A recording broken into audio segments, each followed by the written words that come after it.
Federalism అనేటువంటిది కూడా ఒకటి. దాంట్లో ముందు స్పెషల్ ప్రొవిజన్స్ మీద చేయడం జరిగింది. Federalism and special reference to special provisions in constitution అనేటువంటి టాపిక్ చేయడం జరిగింది. ఆ క్రమంలో నేను ఎల్ఎల్ఎం చేసినప్పుడు కాన్స్టిట్యూషన్ లాని చేశాను.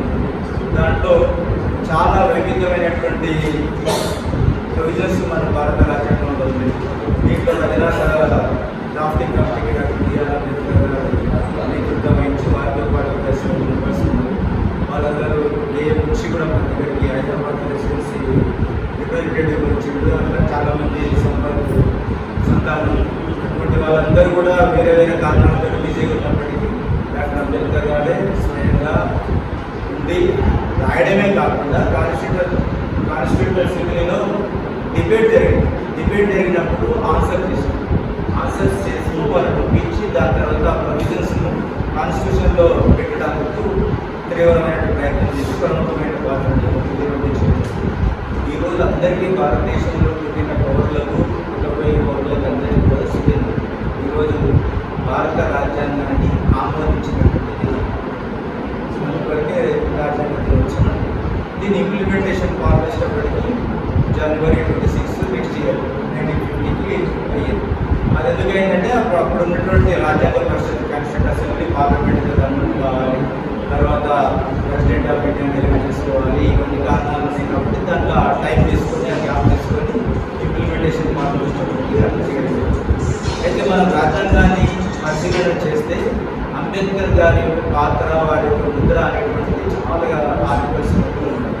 ముఖ్యంగా మౌలికంగా చూస్తే మహిళలకు ఓటు హక్కు కల్పించారు, దళితులకు ఓటు హక్కు కల్పించారు.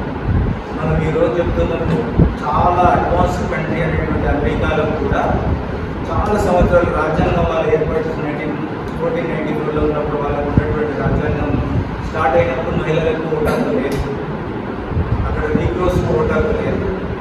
దాంతో కంపేర్ చేసుకుంటే 1947 భారత రాజ్యాంగం అమల్లోకి వచ్చిన 50 నుంచే మనకందరికీ ఓటు హక్కు. ఫస్ట్ జనరల్ ఎలక్షన్స్ నుంచి కూడా డిసెంబర్ కాన్స్టిట్యూషన్ 1959 మూడవ జనరల్ ఎలక్షన్స్ కూడా ఉంది. దాని తర్వాత తీయడం జరిగింది. సో ఆ ఓటు హక్కు అనేటువంటిది ప్రభావితంగా మహిళలను ఉద్దేశించి ఓటు హక్కును కల్పించడం అనేటువంటి జరిగింది. ఇక తెలంగాణ కాంటెక్స్ట్కి వస్తే ఆర్టికల్ 3 మీద బాగా డిబేట్ జరిగింది. కొత్త రాష్ట్రాల ఏర్పాటు ఏ విధంగా ఉంటుంది మనకు 2014లో బాగా చర్చ జరిగింది.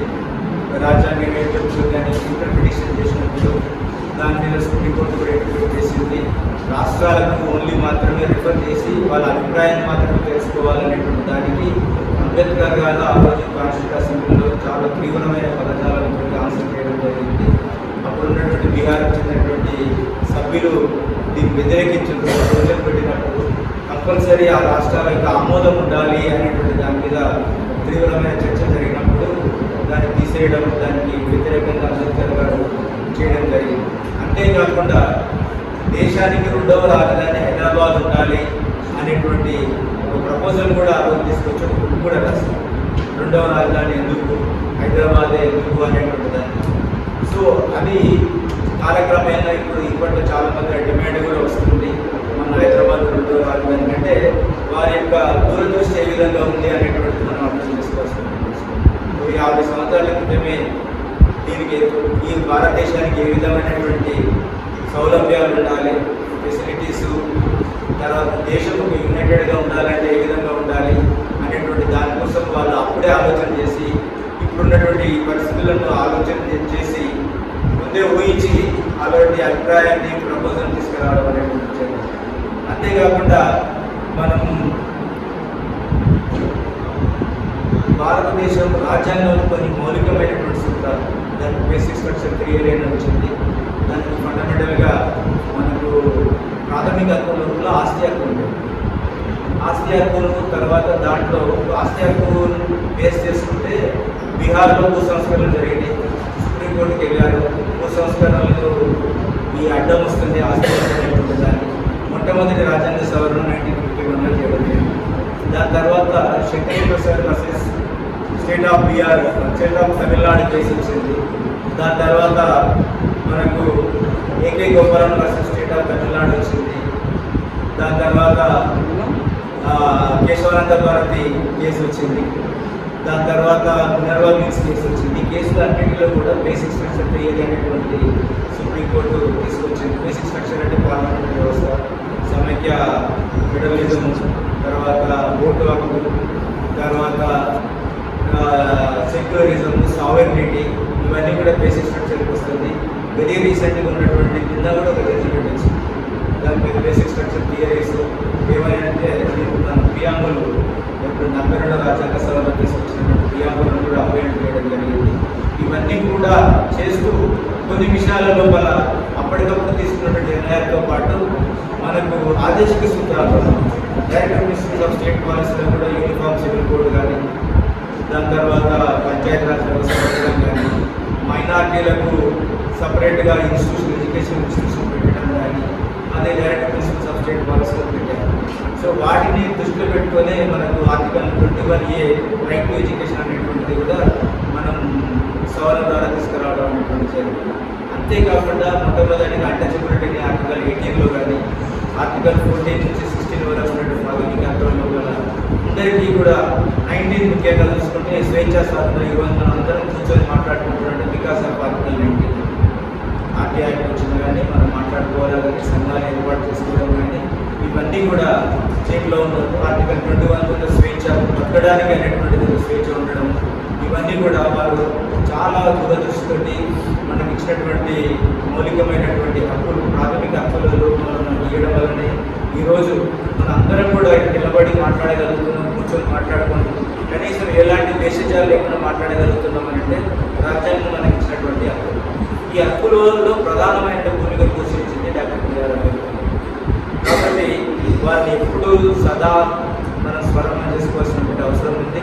అంతేకాకుండా ఇంతకుముందు మిత్రులు చెప్పినట్టు అంబేద్కర్ వర్గాలకు, కులాలకు, రాష్ట్రాలకు చెందినటువంటి వ్యక్తి. ఆయన విశ్వమానమైనటువంటి విశ్వ మానవుడు. ఎందుకంటే ఆయన రాజ్యాంగమే కాకుండా ఆర్థిక శాస్త్రంలో కూడా అమెరికాలో కానీ, కొలంబియా యూనివర్సిటీలో కానీ, ఇక్కడైనా పిహెచ్డీ చేసి ఒక తన జీవితం మొత్తం భారతదేశ అభివృద్ధి కోసం, ఉన్న వర్గాల అభివృద్ధి కోసమే పాటుపడిండు. కాబట్టి డౌన్ ట్రాడన్ పీపుల్ ఉన్నటువంటి వాళ్ళందరికీ కూడా చేసి ఆ హెల్ప్ చేసిండు. దాంట్లో నిరంతరం ఆయన కృషి, దాంట్లో ఆయన జీవితం కూడా దానికి పరిశ్రమ. సో ఈ కంటెక్స్ట్లో మనం బిఆర్ అంబేద్కర్ గారిని ఎల్లవేళలా మనకు దేవుడు ఉండడం లేదా మనం చూసుకుంటారు విశ్వాసం ఉంది. మనకైతే ఇప్పుడు కనిపిస్తున్నటువంటి చరిత్ర బిఆర్ అంబేద్కర్ గారు మనకు రాజ్యాంగం ద్వారా మనకి ఎన్ని చేశారు, ఎన్ని సవాళ్ళు చేశారు. ఇప్పుడు మన అందరి కర్తవ్యం కూడా ఏముందని అంటే రాజ్యాంగాన్ని పరిరక్షణ చేస్తారు. ఆ రాజ్యాంగం యొక్క హక్కులను పరిరక్షణ చేస్తారు. అదే మనం ఉన్నటువంటి కర్తవ్యం. ఆ విధంగా ఉంటే మన భావితరాలకు కూడా మనలాంటి జీవితమే మనకు వాళ్ళకి రిజిస్ట్రేషన్ చేయడానికి అవకాశం ఉంటుంది. లాస్ట్గా అంబేద్కర్ 26 నవంబర్ 1949లో లాస్ట్ డిబేట్ జరుగుతున్నప్పుడు ఒక మాట అన్నాడు, ఈ రాజ్యాంగము మంచిదా చెడ్డదా అనేటువంటిది ఎవరి చేతిలో ఉంటుందంటే దాన్ని ఇంప్లిమెంటేషన్ చేసేవాళ్ళని. రాజ్యాంగం అనేటువంటిది మంచి అభిప్రాయాలకు అనుగుణంగానే చేయడం అనేది జరిగింది. కానీ దాన్ని ఇంప్లిమెంట్ చేసేటువంటి వ్యక్తులు, ప్రభుత్వాలు, నాయకులు మంచి సదుద్దేశంతో ఇంప్లిమెంట్ చేసే సదుద్దేశంగా మంచి రాజ్యాంగం లేదు. మాలిఫైడ్ ఇంటెన్షన్లో ఉంటే వాటికి మాలిఫైడ్ రాజ్యాంగం బాగలేదు, ప్రొవిజన్స్ బాగలేవు అనేటువంటి అభిప్రాయం వస్తుంది. కాబట్టి మనము అందరం కూడా ప్రభుత్వాలు ఎన్నుకున్నట్లో కానీ, ప్రభుత్వ నిర్ణయాలలో మనం భాగస్వామ్యం తీసుకురావడంలో కానీ మనందరం ముఖ్యంగా చదువుకున్న వాళ్ళం మనం అపెక్స్ బాడీలో ఉన్నాం. కాబట్టి ఇంప్లిమెంటేషన్ మనతోటి అందరినీ గ్రామాలకు వెళ్ళిన అందరూ గ్రామాలను తెచ్చారు. గ్రామాలలో వాళ్ళకి ఎడ్యుకేషన్ చేయడం, వాళ్ళని చైతన్యపరచడం, నిరంతరం హక్కులను కరెక్ట్గా ఇంప్లిమెంటేషన్ చేసేటువంటి దాంట్లో మనందరం కూడా భేషజాలు లేకుండా అందరం ఒక యూనిటీగా ఉండి ఈ రాజ్యాంగాన్ని పరిరక్షించుకుంటేనే మన ముందు తరాలకు ఒక పటిష్టమైన భవిష్యత్తు ఇచ్చిన వారిని ఉంటామని తెలియజేస్తున్నటువంటి అవకాశం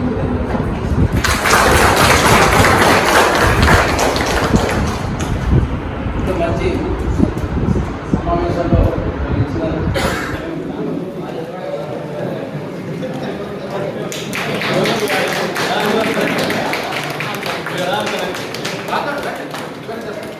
ఆఫీస్